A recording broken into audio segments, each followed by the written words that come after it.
I'm Natalie, 34, and I never imagined my husband Jason would publicly humiliate me at my sister Amber's wedding. Our relationship has always been complicated, but nothing prepared me for that moment, or for the secret I discovered about her pregnancy.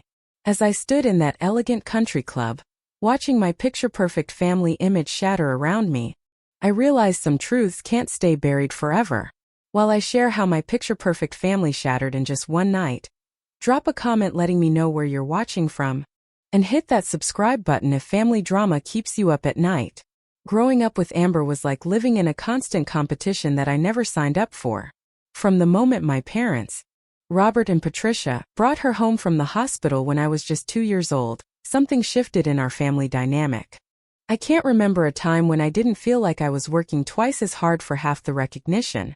Amber was the child with natural curls that strangers would stop to admire, while I was the one with the straight, mousy brown hair that my mother would sigh over as she attempted to curl it for special occasions. "Just for once, Natalie, I wish you'd put in a little effort," she'd say, as if my genetics were somehow a personal failing. In school, I was the studious one, bringing home straight A's and participating in every academic club possible. I still remember the fridge in our childhood home, the bottom half covered with my academic achievements, the top half showcasing Amber's finger paintings and participation ribbons. When I pointed this out to my father once, he just chuckled and said, "Your sister needs more encouragement than you do, Nat. You've always been our little self-starter." By high school, the pattern was firmly established. I worked myself to exhaustion becoming valedictorian, while Amber's C average was celebrated because, at least she passed biology this time. When I got a partial scholarship to the state university, my parents seemed more concerned about who would help Amber with her college applications the following year than they were proud of my achievement. I threw myself into building my career, determined to create a life where my accomplishments couldn't be overlooked. By 30, I had climbed to a senior marketing executive position at one of the top firms in the city. My parents would nod politely when I mentioned promotions or campaigns, before eagerly shifting the conversation to Amber's latest boyfriend or her finding herself through yet another change in career direction. I met Jason at a corporate event 8 years ago. He was representing a client, and I was immediately drawn to his confidence and the way he commanded attention in any room. He was charming, ambitious, and most importantly, he seemed genuinely impressed by my career accomplishments. We exchanged numbers that night, and within a week we were inseparable. Our relationship moved quickly, too quickly I realize now. Within 3 months, Jason had practically moved into my apartment. By 6 months he was making casual references to marriage. At the 9-month mark, he proposed during a dinner with my family, who were thrilled that I had finally found someone at the age of 26. The wedding was a whirlwind affair, planned in just 3 months. I remember my mother commenting that at least one of her daughters was on a traditional timeline, ignoring the fact that my career success had always been my priority. Jason charmed everyone during the planning process, smoothing over disagreements and somehow always aligning himself with my parents' opinions rather than mine. Looking back, I should have seen the warning signs. The way Jason would compliment me in public but criticize the same traits in private. "I love how ambitious you are," he'd tell my colleagues, "but at home, do you really need to work such long hours? It's like your job is more important than our marriage." His subtle put-downs disguised as jokes, the way he checked my phone when I was in the shower, claiming he was just looking for a picture we took. But I was so invested in proving that I, too, could have a successful personal life alongside my career that I ignored these red flags. And my family adored him, which somehow felt like a victory after years of feeling like the family disappointment. 6 years into our marriage, Jason and I had settled into a routine. I continued advancing in my career while he bounced between different sales positions, never quite finding his perfect fit. We talked about having children early in our marriage, but always with some future date in mind. When I finally felt ready to try at 31, Jason was enthusiastic. 3 years of trying followed. 3 years of negative pregnancy tests, fertility apps, scheduled sex, and eventually medical consultations. The doctors found nothing definitively wrong with either of us, just the frustratingly vague diagnosis of unexplained infertility. Each month became a cycle of hope and disappointment that wore away at our relationship. Jason became increasingly distant, often making comments like, "Maybe you're just too stressed from work," implying our fertility issues were somehow my fault. Meanwhile, Amber's life seemed to fall into place with her usual effortless luck. After cycling through several career paths, hairstylist, real estate agent, interior design assistant, she had settled into event planning, a job that my mother described as perfect for her social butterfly personality. She met Ben, a successful dermatologist, at one of the events she organized. Within a year, he had proposed with a diamond ring that could probably pay my mortgage for several months. 6 months ago, Amber and Ben announced their engagement at a family dinner. I was genuinely happy for her, despite the familiar pang of comparison that always arose during my sister's milestones. Ben seemed kind and stable, qualities that my sister's previous boyfriends had notably lacked. I offered to help with wedding planning, determined to be the supportive sister I wished I'd had during my own engagement. Just 3 months before the wedding, Amber called a family meeting. She and Ben arrived at our parents' house glowing with excitement. I knew before she said a word she was pregnant. As my parents erupted in tears of joy about their first grandchild, I felt Jason's hand tighten around mine. I forced a smile and hugged my sister, whispering congratulations while fighting back tears for an entirely different reason. That night, Jason was unusually quiet on the drive home. When I tried to discuss my mixed emotions about Amber's announcement, he cut me off. "I don't want to talk about your perfect sister and her perfect life," he snapped, "or how your parents are going to be even more obsessed with her now." In the months leading up to the wedding, Jason became increasingly resentful of family gatherings. Every Sunday dinner, every wedding planning session became a battleground. "Why do we have to go again?" he'd complain. "They barely even notice when we're there unless it's to ask about when we're giving them grandchildren."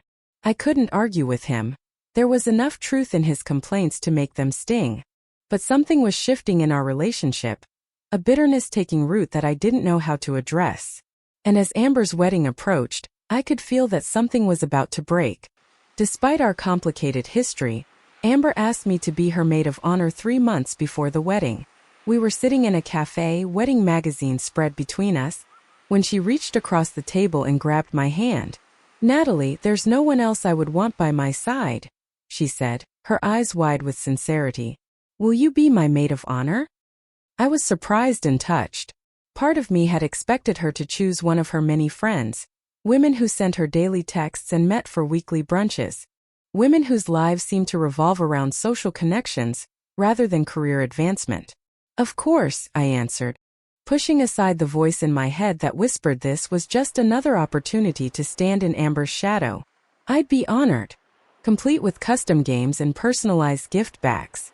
I planned a bachelorette weekend at a vineyard resort, carefully balancing Amber's desire for fun with appropriate activities for someone in their first trimester of pregnancy. Throughout these events, I noticed things that didn't quite add up.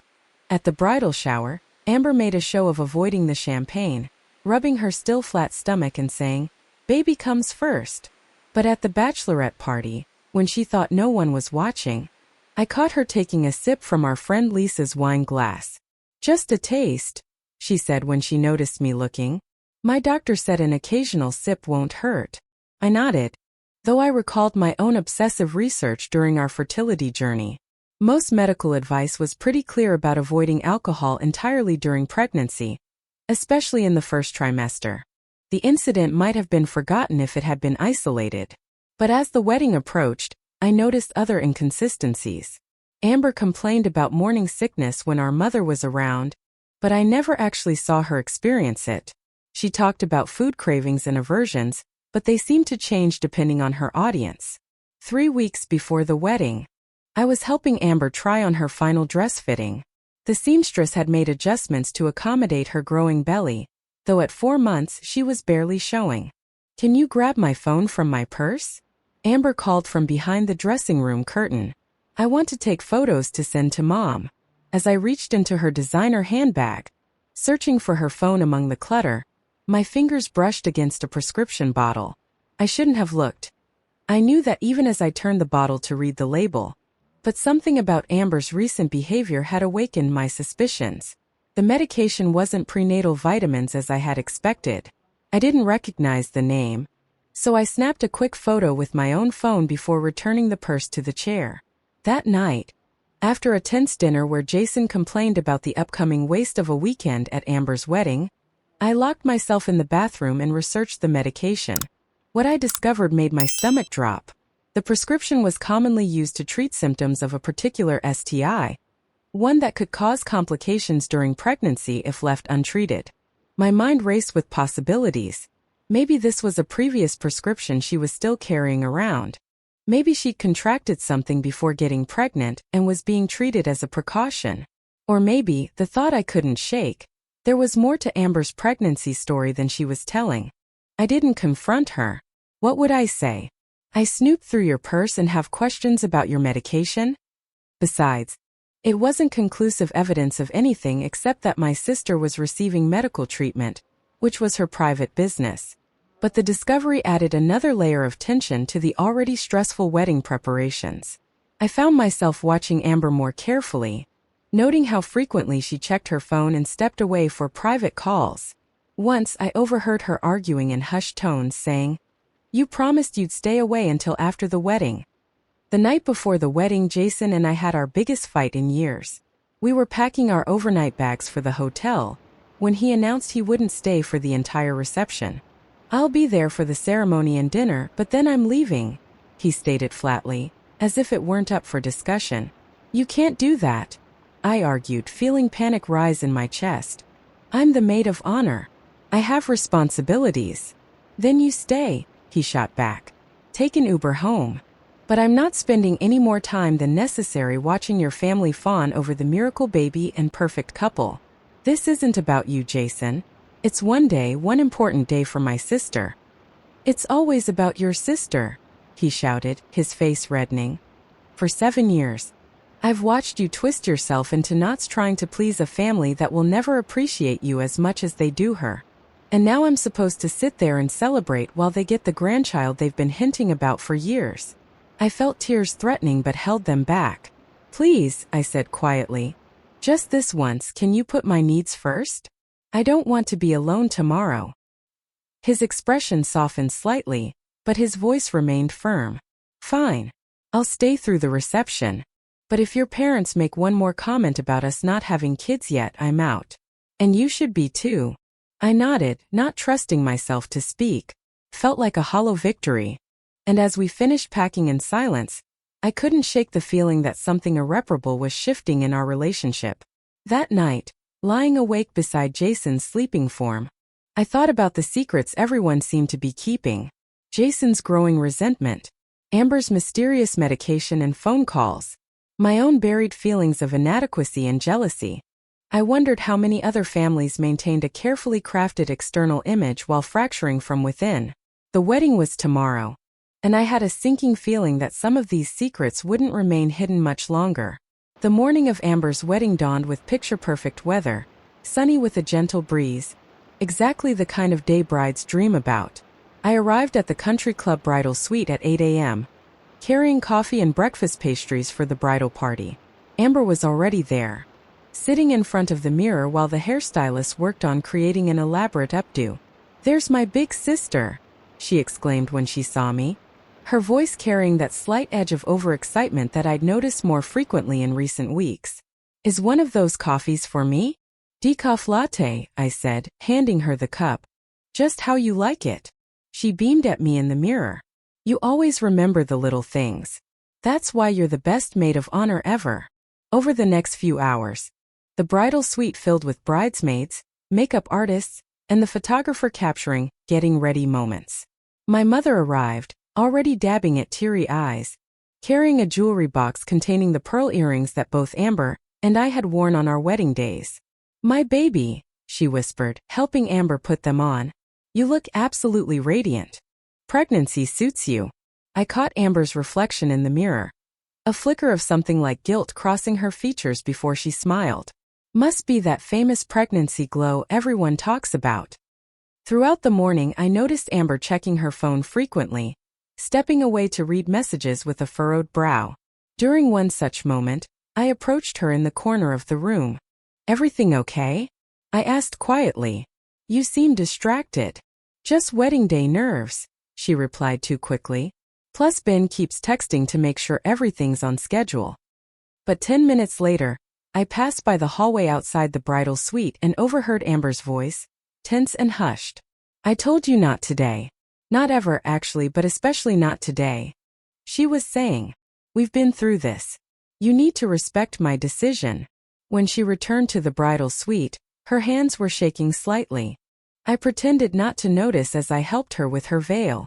An hour before the ceremony, while the other bridesmaids were taking photos in the garden, Amber suddenly clutched my arm.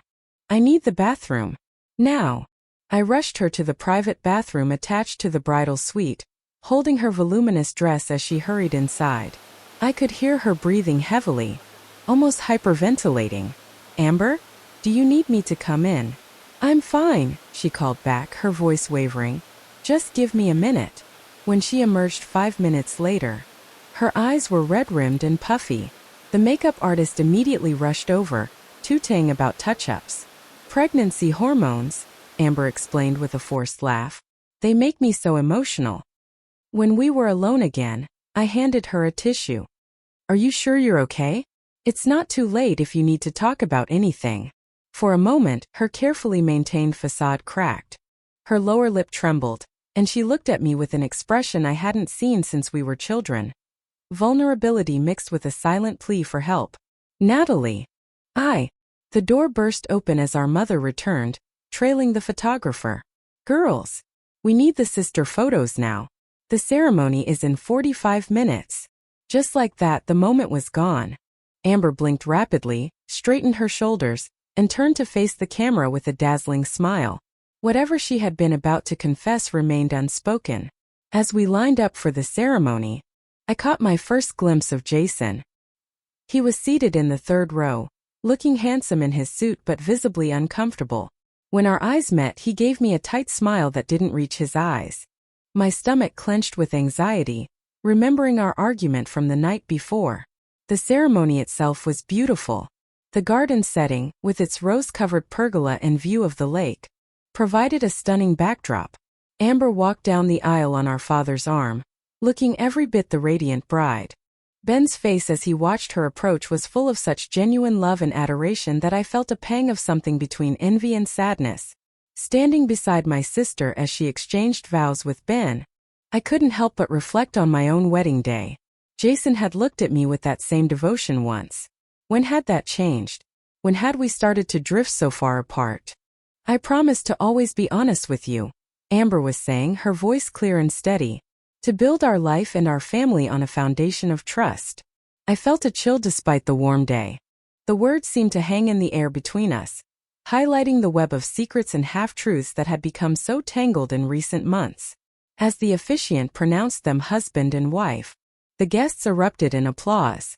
Amber and Ben shared a passionate kiss, and for a brief moment, it was possible to believe in the fairy tale. The beautiful bride, the handsome groom, the baby on the way. The perfect family beginning their journey together. But when I looked over at Jason during the recessional, he was checking his watch. The pit in my stomach deepened. The ceremony might have gone perfectly, but I had a growing sense that the reception would be a different story entirely. The cocktail hour began on the terrace overlooking the golf course. As maid of honor, I was swept up in formal photographs, barely having a moment to check on Jason. When I finally broke away, I found him at the bar, already on what appeared to be his second scotch. Everything okay? I asked, keeping my voice light despite my concern. Fantastic, he replied, his tone dripping with sarcasm. Your father just asked me if we're still trying for a baby, and your mother suggested we should see Amber's fertility specialist since whatever they did obviously worked. I winced. I'm sorry. You know they don't mean to be hurtful, don't they? He drained his glass and signaled the bartender for another. Because from where I'm standing, they take every opportunity to remind us that we're failing at giving them grandchildren. Jason, please, I whispered, aware of the guests mingling nearby. Not today. He laughed bitterly. Right. Not today. It's Amber's special day. It's always about Amber. As we moved into the reception hall for dinner, I tried to focus on my maid of honor duties, pushing my concerns about Jason to the back of my mind. But with each glance toward our table, the reception was in full swing by the time I approached the microphone for my maid of honor speech. The elegant ballroom glowed with candlelight, tables adorned with elaborate floral centerpieces that Amber had agonized over for weeks. The dance floor remained empty, waiting for the first dance that would follow the speeches. I smoothed down my burgundy bridesmaid dress, took a deep breath, and unfolded the paper with my carefully prepared words. From the corner of my eye, I could see Jason at our table, working on what must have been his fifth or sixth drink. His tie was loosened, his expression dark. "Good evening, everyone," I began, my voice wavering slightly before I found my rhythm. "For those who don't know me, I'm Natalie, Amber's big sister." The crowd offered polite laughter at my small jokes and sentimental anecdotes about growing up with Amber. I spoke about her kind heart, her infectious laugh, her ability to light up any room. All true despite our complicated relationship. "Ben," I continued, turning to my new brother-in-law, "welcome to our family. Thank you for loving my sister so completely. I've never seen her happier than she is with you. And I know you'll build a beautiful life together. Especially with the little one on the way." A chorus of ahs rippled through the room as I raised my glass. "To Amber and Ben and new beginnings. We love you both." As I returned to my seat, Amber grabbed my hand and squeezed it tightly, tears in her eyes. "That was perfect," she whispered. "Thank you." I smiled back, pushing away the nagging thoughts about her medication and mysterious phone calls. For this moment at least, I wanted to believe in the perfect picture we were presenting to the world. My father was next to speak, his voice already thick with emotion as he approached the microphone. "My little girl," he began, looking at Amber with unmistakable adoration. "From the day you were born, you've brought nothing but joy into our lives." I felt Jason shift beside me, his knee bouncing with agitation. I placed my hand on his leg, a silent plea for calm. "And now," my father continued, raising his glass higher, "you're giving us the greatest gift of all, our first grandchild. Ben, you're not just gaining a wife today. You're becoming part of a legacy, a new generation of our family." From beside me came a sound, half scoff, half laugh, loud enough that several nearby guests turned to look. He made his way to the bar, returning with 2 shots of tequila. "Don't you think you've had enough?" I whispered when he sat down.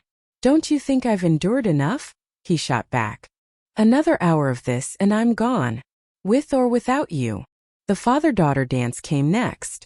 My father led Amber onto the dance floor as Butterfly Kisses played, the same song they'd practiced for weeks. Guests sighed and took photos as Amber laid her head on our father's shoulder. The perfect daddy's girl until the end. "And now," the DJ announced as the song concluded, "Ben would like to invite his new mother-in-law to share a dance." My mother beamed as Ben led her to the floor, the two of them laughing as they moved somewhat awkwardly to "What a Wonderful World." I watched my parents' faces so full of joy and pride, and felt a familiar ache in my chest, the pain of always feeling one step removed from their circle of affection. "They didn't dance at our wedding," Jason said suddenly, his words slightly slurred. "Your dad claimed his back was acting up, remember? But look at him now, dancing like Fred Astaire." "That was different," I said, though a part of me acknowledged the truth in his observation. "Let's just try to enjoy the rest of the evening, okay? All couples to the dance floor," the DJ called out as the song ended, his chair scraping loudly against the floor. "I've been supportive for 7 years while you let your family make you feel like shit. I've watched you bend over backwards trying to please parents who will never think you're good enough." People were starting to stare. I could see Amber looking over from the dance floor, her brow furrowed with concern. "Jason, please," I begged, my voice dropping to a desperate whisper. "Not here. Not now." "When then?" His voice was getting louder. "When do you finally stand up for yourself? For us? Is everything okay over here?" My mother had appeared at our table, her smile fixed but her eyes flashing a warning. "Everything's just peachy. Watching you all worship the ground Amber walks on while treating Natalie like she's never quite good enough." The music had stopped. The entire reception was now watching our table, a horrified silence falling over the room. "That's enough," my father said, suddenly beside my mother. "Son, you need to leave. Now." "I'm not your son," Jason replied, his voice dripping with disdain. "And Natalie isn't really your daughter, is she? Not compared to the golden child over there." I felt frozen, mortified beyond words as the scene unfolded like a car crash in slow motion. "You all want to know why we don't have kids yet?" Jason continued, gesturing wildly with his drink. "Please don't do this." He shook me off, his eyes wild and unfocused. "Maybe if you weren't such a disappointment as a wife, we'd have kids by now too." The words hit me like a physical blow. Gasps echoed around the room. I saw Amber's hand fly to her mouth, Ben's arm tightening around her waist. My mother's face had gone pale, my father's red with fury. But all I could focus on was the sudden, deafening silence and the feeling of every eye in the room on me. Pity, shock, and uncomfortable fascination radiating from all sides. Jason seemed to realize what he'd done the moment the words left his mouth. For a brief second, I saw a flicker of regret cross his face. Then his expression hardened again. "I'm done," he announced to no one in particular. He threw his napkin on the table and stormed out of the ballroom, leaving me standing alone in the devastating aftermath of his outburst. The DJ, bless him, quickly started playing music again. Guests awkwardly returned to conversations, though I could feel them stealing glances at me. My father started toward the exit, presumably to confront Jason, but my mother caught his arm. "Not now, Robert," I heard her say. "Let's not make this worse." Ben had led Amber back to their sweetheart table, where she sat looking stunned. When our eyes met across the room, I saw something unexpected in her expression. Not anger or embarrassment, but guilt. My mother approached me, her voice low and tight. "Natalie, I'm so sorry. But please don't make this worse. It's still Amber's wedding day." Of course, even now my feelings came second to preserving Amber's perfect day. "Don't worry," I said, my voice hollow. That my husband had just confirmed my deepest insecurities in front of everyone we knew. That our marriage was crumbling. That I felt utterly and completely alone despite being surrounded by family. When my mother pulled me aside an hour later, I expected comfort or concern. Instead, she whispered, "Please don't make this worse." For the second time that evening, something inside me hardened. 7 years of marriage, a lifetime of feeling second best, and all she cared about was whether I would disrupt Amber's perfect day even further. The lesser daughter, feeling more alone than I ever had in my life. But as I watched Amber across the room, I felt something else stirring beneath the hurt and embarrassment. A dangerous mix of resentment and power. Because unlike everyone else in that room, I knew Amber was hiding something too. And in that moment, as my perfectly constructed life lay in ruins around me, I decided I was done being the only one carrying the weight of uncomfortable truths. I managed to maintain my composure for another 20 minutes before the pressure in my chest became unbearable. The sympathetic glances, the whispered conversations that stopped when I approached, the way even the catering staff seemed to be handling me with kid gloves. It was all too much. I slipped away from the reception, telling a concerned bridesmaid I just needed a moment alone. The bridal suite was blissfully empty. The morning's chaos of makeup artists and photographers replaced by an eerie calm. Scattered bobby pins and discarded lipstick tubes were the only evidence of the joyful preparations that had taken place hours earlier. I sank onto the velvet ottoman in front of the vanity, and Amber slipped in. She'd changed from her elaborate ball gown into a simpler white dress for the reception, her hair now styled in loose waves around her shoulders. She looked beautiful, ethereal, the perfect bride, even in the aftermath of scandal. "Hey," she said softly, closing the door behind her. "I've been looking everywhere for you." I quickly wiped at my tears, that instinctive need to appear composed in front of my sister kicking in even now. "Sorry. I just needed a minute." Amber sat beside me on the ottoman, our shoulders nearly touching but not quite. "Natalie, I'm so sorry about what happened." Jason was completely out of line. "Yes, he was," I agreed, my voice hollow. "Are you okay? Do you want me to have Dad call you a car home?" I laughed bitterly. "Home to what? My husband who just humiliated me in front of everyone we know? No thanks." Amber reached for my hand, her diamond ring catching the light. He's obviously drunk. I'm sure he didn't mean. Don't. I cut her off, pulling my hand away. Don't make excuses for him. Not today. She looked taken aback by my sharpness but nodded. You're right. I'm sorry. We sat in uncomfortable silence for a moment. I could hear the faint thump of music from the reception. Life continuing as normal despite my world having been turned upside down. You know, Amber finally said, this doesn't have to ruin the whole night. Come back to the reception. Dance with me. Show everyone that you're stronger than this. I looked at her incredulously. You want me to just pretend nothing happened? Put on a brave face so your wedding isn't ruined? That's not what I meant, she protested, but her eyes darted away from mine, confirming my suspicion. Yes, it is, I said, standing up. The tears had stopped now, replaced by a slow-burning anger that had been building for years. It's always about you, isn't it? Even now, when my marriage is imploding in front of everyone we know. You're worried about how it affects your special day. Amber stood too, her cheeks flushing. That's not fair. I'm trying to help you. Help me. I repeated. When have you ever helped me, Amber? My entire life has been spent in your shadow, watching you get everything handed to you while I work twice as hard for half the recognition. That's not my fault, she shot back. You've competed with me since we were children. And now you have the perfect husband, the perfect wedding, and the perfect baby on the way. The ultimate win, right? Her hand instinctively went to her stomach, that protective gesture I'd seen her perform all day. This isn't a competition, Natalie. Isn't it? I stepped closer. Something dangerous and reckless taking over. Then tell me, how's the morning sickness been? Still taking sips of alcohol when you think no one's looking? Her face paled.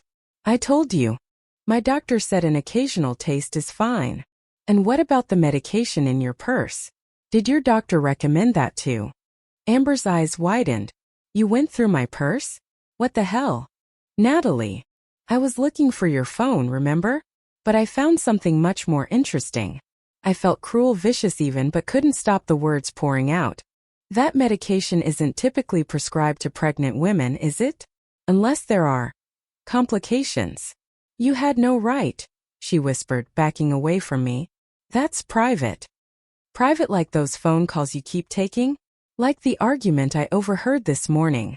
I pressed on, fueled by years of repressed resentment and the fresh wound of Jason's betrayal. Who were you talking to, Amber? Because it definitely wasn't Ben. Stop it, she pleaded, tears welling in her eyes. You don't know what you're talking about. Don't I? Then explain it to me. Explain why my perfect sister needs medication for an STI during her pregnancy. Explain who you've been arguing with on the phone. Explain why sometimes you seem to forget you're supposed to be avoiding alcohol. It's not like that, she insisted, but her voice was wavering. You're twisting everything because you're upset about Jason. Am I? Then tell me the truth, Amber.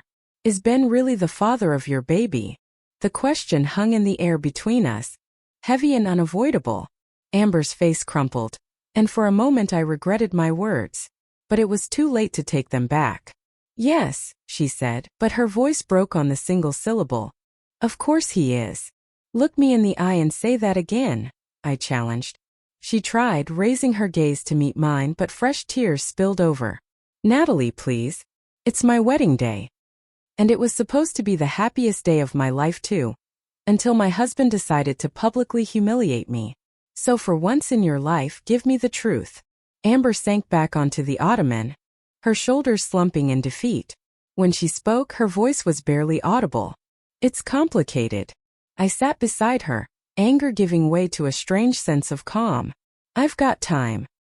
She took a shuddering breath. Ben is the father on paper. He'll be the father in every way that matters. But biologically? She shook her head, fresh tears falling. Chris, my ex. We had one night together right before Ben proposed. It was a mistake, the biggest mistake of my life. I was having doubts about getting married. And he showed up saying he'd made a huge mistake breaking up with me. She trailed off, wiping at her tears. Does Ben know? I asked, though I already suspected the answer. No, she whispered. And he can never know. It would destroy him. And the phone calls? The medication. Amber looked up at me, her makeup streaked in a mirror image of my own. Chris found out about the pregnancy. He's been threatening to tell Ben everything. Her hand went back to her stomach. The medication is because I contracted something from him.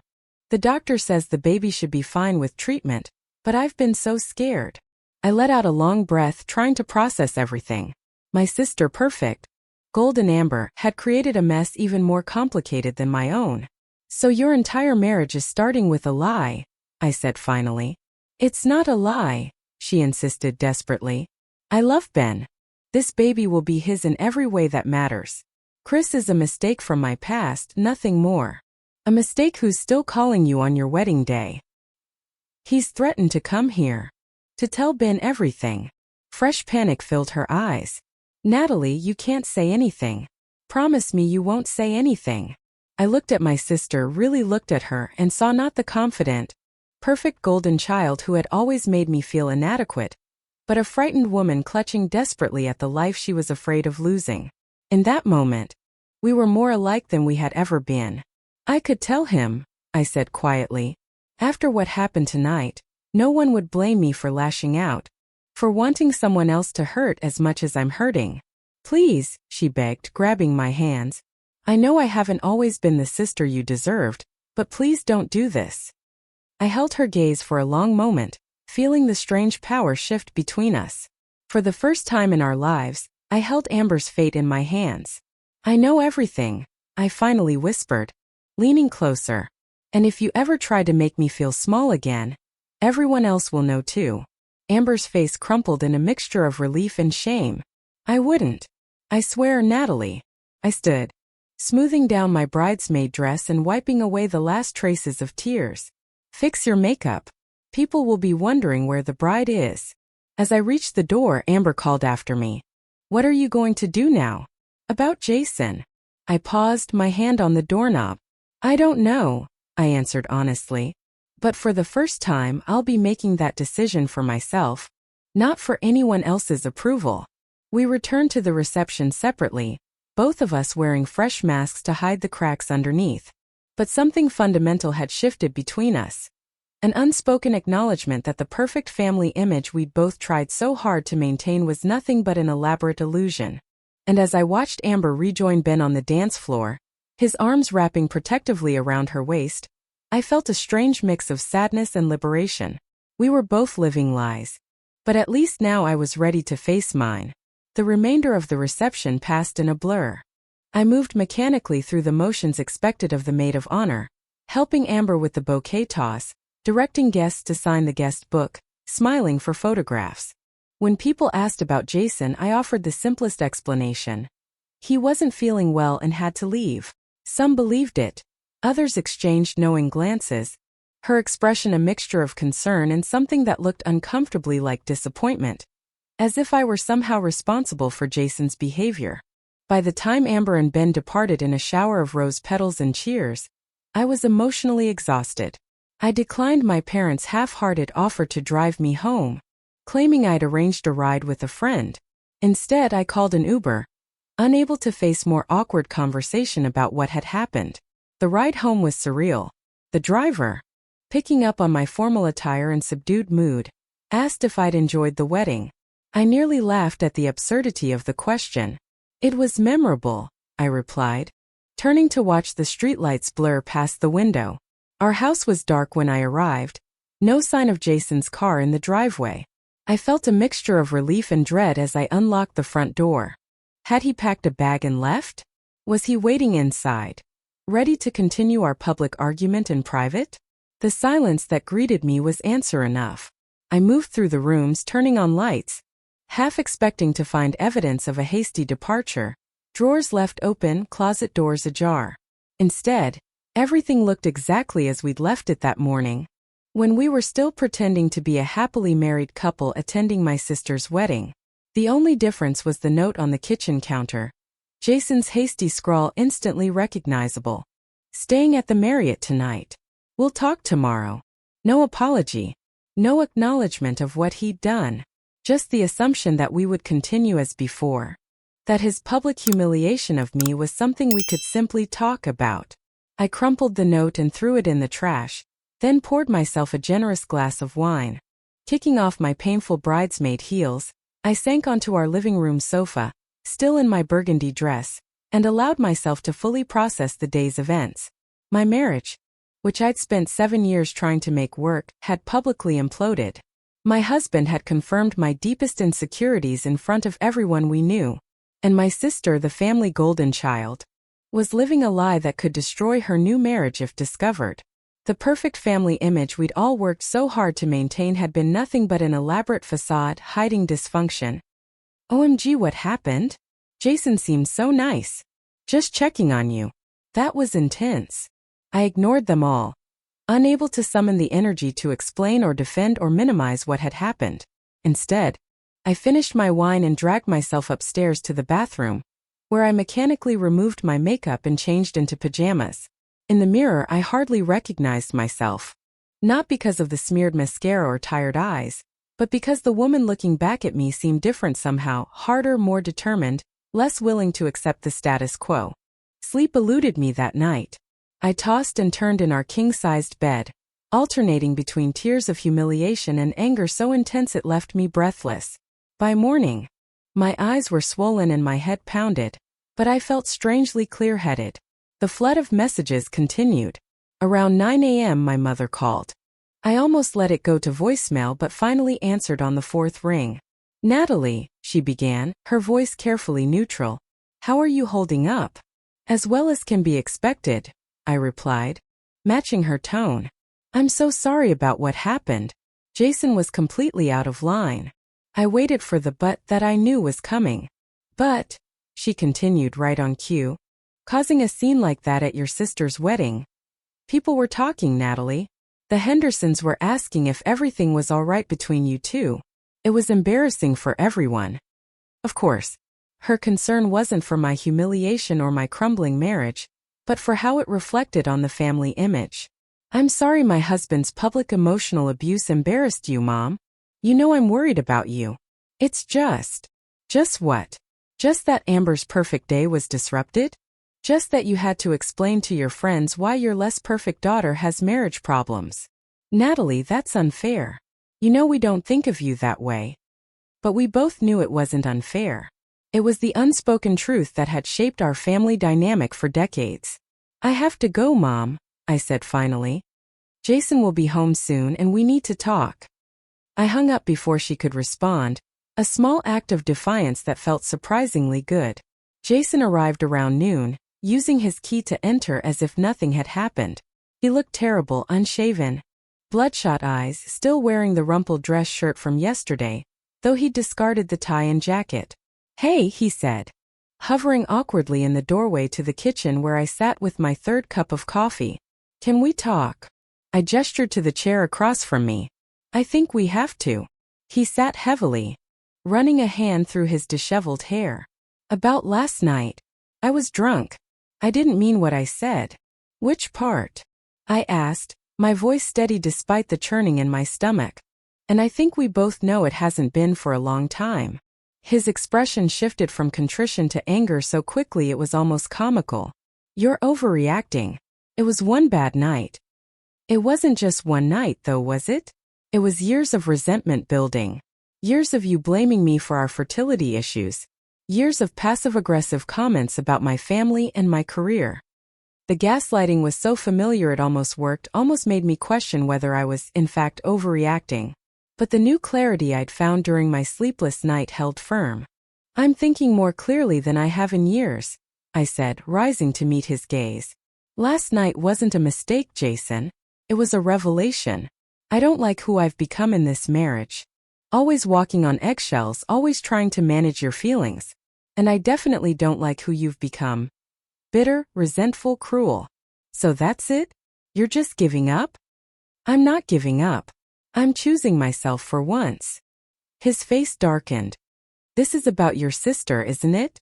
You're jealous that she's got the perfect life with the perfect husband and the perfect baby on the way." I almost laughed at the irony, knowing what I knew about Amber's perfect situation. "Actually, my sister's life isn't as perfect as it seems. I said carefully. But that's her business, not yours. Jason's eyes narrowed. What does that mean? Did she tell you something last night? It doesn't matter. What matters is that I'm done pretending things are fine when they aren't. I want you to pack your things and leave. Today. He stared at me for a long moment, seeming to realize that I was serious. Then his expression turned calculating. Fine. That's what you want. But before I go, maybe I should call Ben. I bet he'd be interested to know whatever it is you learned about his perfect wife. The threat hung in the air between us. Once it might have worked, might have sent me backpedaling. Desperate to keep the peace, to maintain the family image at all costs. But not today. Do whatever you want, I said, meeting his gaze steadily. I'm done. For a moment, I saw genuine shock in his eyes. He'd never expected me to call his bluff. Then without another word, he stormed upstairs. I heard drawers slamming, closet doors banging as he packed. 20 minutes later, he returned with a hastily packed suitcase. You'll regret this, he said from the doorway, one last attempt to regain control. When you've calmed down and realized what you're throwing away, don't expect me to be waiting. Goodbye, Jason, I replied simply. The door closed behind him with a decisive click. I stood in the sudden silence of our home, my home now, feeling a strange mixture of grief and relief wash over me. Then, for the first time since I could remember, I allowed myself to completely fall apart. I cried for the marriage I'd thought I had, for the family I'd tried so desperately to please, for the years spent diminishing myself to avoid rocking the boat. I cried until I was empty, curled on the kitchen floor with no one to witness my breakdown. When the tears finally subsided, I picked myself up, washed my face, and took a deep breath. For the first time in years, maybe ever, I was making decisions based solely on what I needed, not what would please my family or save appearances or keep the peace. It was terrifying. It was liberating. And despite the pain and uncertainty ahead, I knew with absolute certainty that I was finally on the right path. The week after Amber's wedding passed in a fog of emotional exhaustion. I called in for personal leave at work. Something I'd never done before. My boss, who had attended the wedding as my +1 in previous years, was surprisingly understanding. Take all the time you need, Natalie, she said. We'll manage until you're ready to come back. I spent those first days alone in the house, alternating between periods of intense grief and unexpected moments of peace. Though his brother called once to arrange a time to collect the rest of his belongings. On the 4th day of my self-imposed isolation, the doorbell rang. I almost didn't answer, remaining standing even after I gestured to the sofa. I know this is awkward, but I wanted to check on you personally. Amber's been worried, but she wasn't sure if you'd want to hear from her right now. I'm managing, I said non-committally. How was the honeymoon? They had delayed their trip to Hawaii until after the baby was born, opting instead for a long weekend at a nearby resort. It was nice, Ben replied, then hesitated. Look, Natalie, I'll be direct. Jason's been calling me. My stomach dropped. What? He's been saying some concerning things about you, about Amber. I thought you should know. I sank onto the sofa, suddenly needing to sit down. What kind of things? Ben sat across from me, his expression serious. He implied that you told him some secret about Amber, something that could destroy our marriage, were his exact words. He was vague about details. Just said I should ask you what Amber's been hiding. I closed my eyes briefly, absorbing this information. Of course Jason would try to weaponize what he thought I knew. Of course he would try to hurt me by hurting my sister. Ben, you don't need to tell me anything, he interrupted gently. I don't believe him. Jason was clearly drunk and upset at the wedding, and now he's lashing out. I just wanted you to know what he's doing, and to tell you that whatever issues exist between you and Amber, I'm not taking sides. You've always been kind to me, and what happened at the wedding doesn't change that. I studied Ben's face, his open, honest expression, the genuine concern in his eyes. In that moment I made a decision that surprised even me. There's nothing to tell, I said firmly. Jason's trying to create drama where there isn't any. Amber and I have our issues like any siblings, but she hasn't been hiding anything from you. The lie came easily, perhaps because I knew it was the right thing to do. Whatever problems existed in my life, exposing Amber's secret wouldn't solve them. It would only create more pain, more broken relationships. And Ben, who had shown me nothing but kindness, didn't deserve to have his new marriage destroyed out of spite. Relief washed over his features. That's what I thought. But I needed to hear it from you. After Ben left, I sat for a long time thinking about what had just happened. I had been given the perfect opportunity for revenge. Not just against Amber for a lifetime of feeling second best, but against Jason for his public humiliation of me. Instead, I had chosen compassion. It wasn't a decision made out of family loyalty or fear of rocking the boat, the old reasons that would have guided me before. It was a recognition that perpetuating pain wouldn't heal my own. For perhaps the first time, I had made a choice based on who I wanted to be, not what others expected of me. The realization marked a turning point in my healing process. I began therapy the following week, finally ready to address not just the breakdown of my marriage, but the family dynamics that had shaped me. My therapist, Dr. Mitchell, helped me recognize patterns I'd never been able to name before, how I'd internalized my role as the responsible one, to the point of erasing my own needs, how I'd built my identity around achievement because it was the only way I felt valued. Healing isn't linear, she reminded me during a particularly difficult session. There will be days when you feel strong and days when you question everything. Both are part of the process. 3 months after the wedding, divorce proceedings were underway. Jason had initially tried to contest, sending alternating messages of remorse and anger, but eventually accepted that I was serious. We communicated only through lawyers now, the distance necessary for my continued healing. I had begun reconnecting with old friends Jason had subtly isolated me from over the years, women whose lives didn't revolve around marriages and babies, who valued me for who I was, not what family role I fulfilled. With their encouragement, I joined a hiking group and started taking pottery classes, activities I'd always been interested in but had set aside in favor of what Jason preferred. My relationship with my family remained complicated. My parents had been shocked by my decision to divorce, my father especially viewing it as an impulsive overreaction. Every marriage has rough patches, he insisted during an uncomfortable phone call. You don't just throw everything away because of one bad night. It wasn't just one night, Dad, I tried to explain. It was years of feeling diminished, of walking on eggshells, of losing myself trying to make someone else happy. He couldn't understand, or perhaps didn't want to, but I was learning that his understanding wasn't necessary for my decisions to be valid. My most surprising reconnection came through a text from Amber, nearly 3 months after her wedding. I miss you. Can we talk sometime? We met at a cafe halfway between our homes, both of us nervous and uncertain. Amber was showing now, her pregnancy obvious in the fitted dress she wore. She looked tired but beautiful, glowing in that way expectant mothers often do.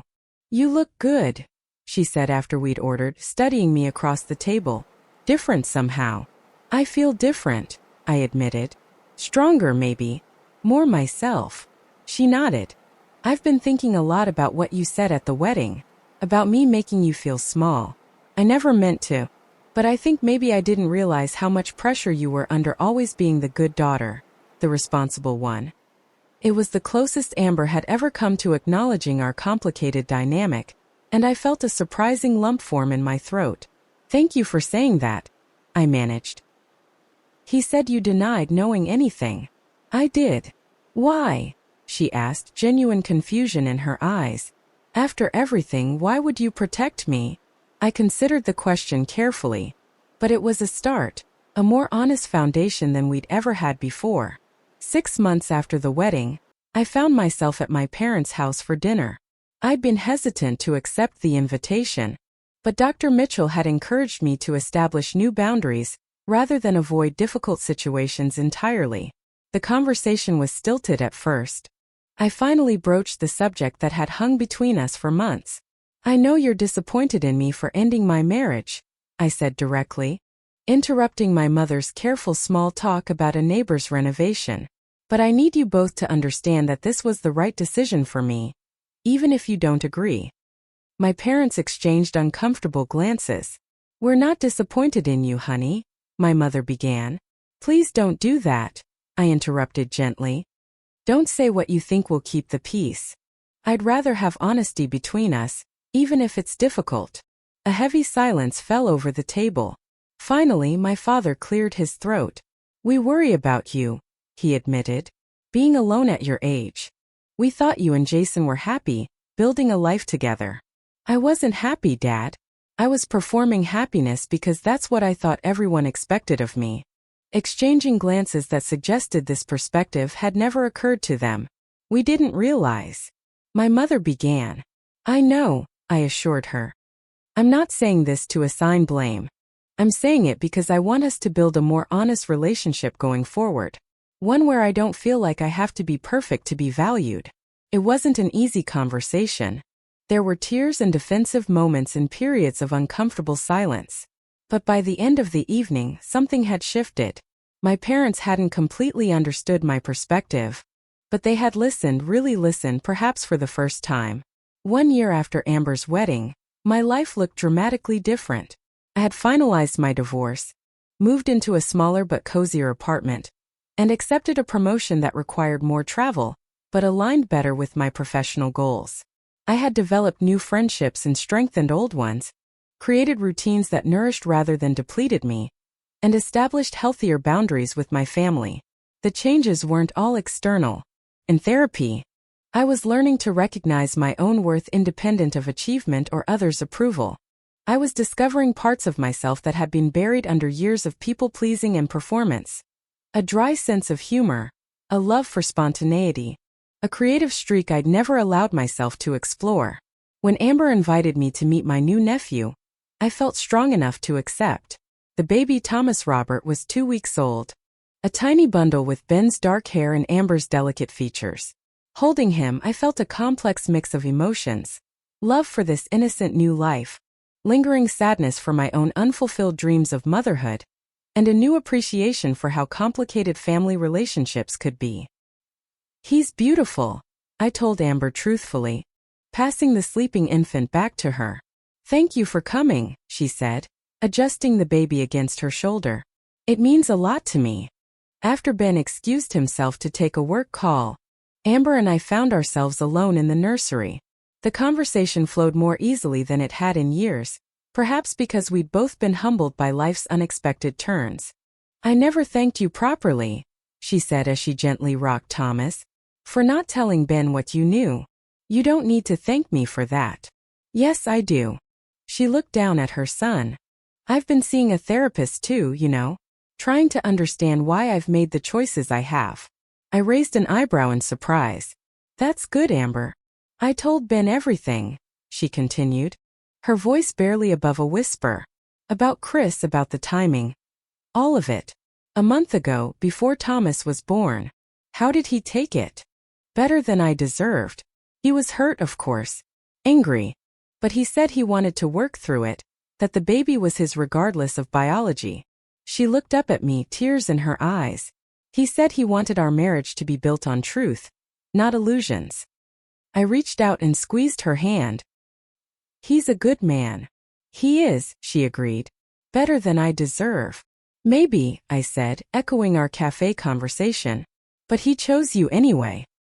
As I drove home from Amber's house that evening, I reflected on the strange, winding path my life had taken over the past year. From the outside, it might look like I had lost everything: my marriage, my carefully constructed image, my place in the family hierarchy.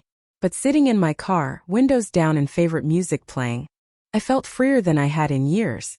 I had lost a marriage that diminished me, but gained a relationship with myself that was honest and nurturing. I had lost the approval that came from maintaining appearances, but gained the respect that comes from living authentically. I had lost the rigid family roles that defined my childhood, but gained the possibility of building healthier connections based on truth rather than expectations. The healing wasn't complete, perhaps it never would be entirely.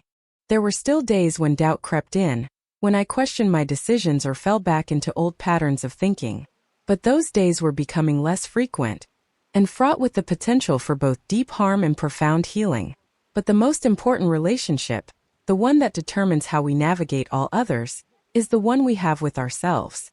That night at Amber's wedding, when Jason's cruel words stripped away my carefully maintained facade, had been both an ending and a beginning. It had ended my willingness to accept less than I deserved, to prioritize keeping peace over honoring truth. And it had begun my journey toward becoming the woman I was always meant to be. Not perfect, not always strong, but authentically, unapologetically myself. What about you? Have you ever had a moment that forced you to confront difficult truths in your own life? Or found yourself choosing between preserving appearances and standing in your truth? Share your experiences in the comments below, and don't forget to like, subscribe, and hit that notification bell if you want to hear more stories about family dynamics, personal growth, and finding strength in unexpected places. Thank you for listening to my journey. And remember, sometimes the most painful endings lead to the most beautiful beginnings.